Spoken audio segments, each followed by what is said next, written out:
Assalamualaikum warahmatullahi wabarakatuh. Alhamdulillahirabbil alamin. Wassalatu wassalamu ala asrafil anbiya'il wal mursalin wa ala alihi washabihi ajmain. Amma ba'du. Pertama-tama, marilah kita panjatkan kehadirat Allah Subhanahu wa taala karena berkat rahmat dan hidayahnya sampai saat ini kita masih diberi kesehatan, sehat walafiat. Tak lupa pula, salawat beriringkan salam. Mari kita sajikan kepakuan Nabi besar Muhammad SAW yang telah membawa kita dari alam kegelapan ke alam yang penuh dengan terang menderang seperti yang kita rasakan sekarang ini. Yang saya hormati Bapak Subhaini sebagai dosen pengasuh mata kuliah retorika dan teman-teman seperjuangan yang saya sayangi. Hadirin yang saya banggakan, manusia merupakan makhluk sosial yang harus berinteraksi dengan sesamanya dalam memenuhi kebutuhan hidup.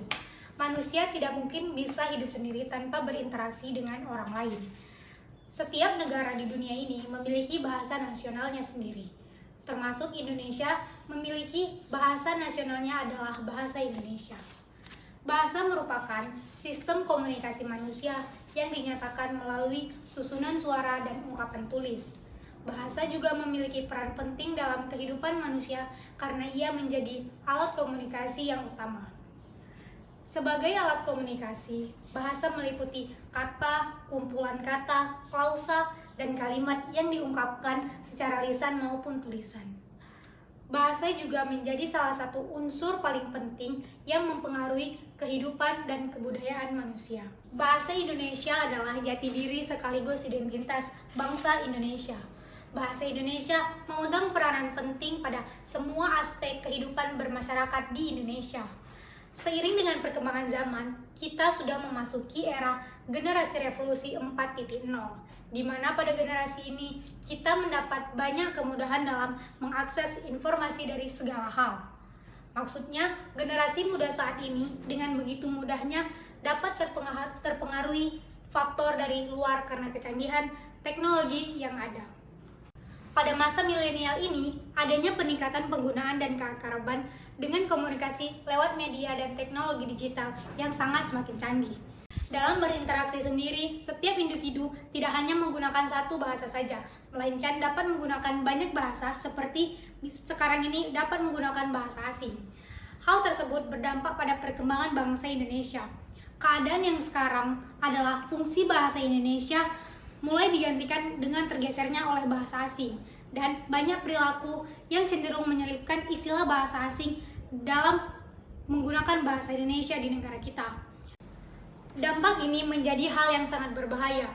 Bahasa asing sebenarnya baik untuk dipelajari karena merupakan bahasa internasional. Namun, generasi muda saat ini menjadi masalahnya. Kenapa? Karena mereka sudah nyaman menggunakan bahasa asing dalam bahasa sehari-hari, lalu digabungkan dalam bahasa Indonesia tanpa memikirkan keutuhan bahasa Indonesia itu sendiri. Karena ini, sikap mereka meyakini bahwa mereka akan terlihat modern. Hadirin sekalian, kita sebagai bangsa Indonesia sudah sepatutnya harus bangga menggunakan bahasa Indonesia yang baik dan benar, bukan dengan gaya bicara yang kebarat-baratan, agar dianggap gaul.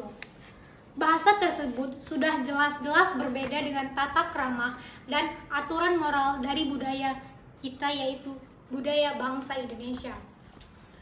Bahasa Indonesia perlu mendapat perhatian khusus dalam hal pelestariannya.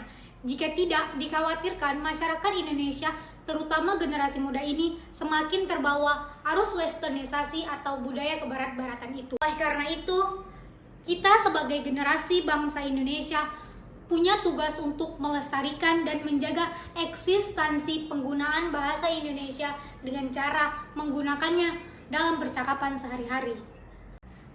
Mengingat pentingnya fungsi bahasa Indonesia itu sendiri adalah sebagai lambang kebanggaan bangsa Indonesia, identitas nasional, alat penghubung antar warga, antar daerah, antar budaya, serta alat pemersatu suku, budaya, dan bahasa di Nusantara ini.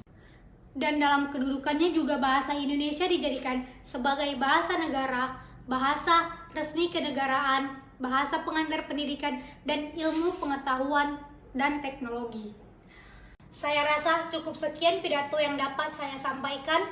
Semoga hal yang saya sampaikan itu tadi mampu membuka pikiran kita semua, terutama generasi muda, untuk menjaga eksistensi bahasa Indonesia ini. Sekian, apabila ada kesalahan dalam tutur kata saya, mohon dimaafkan.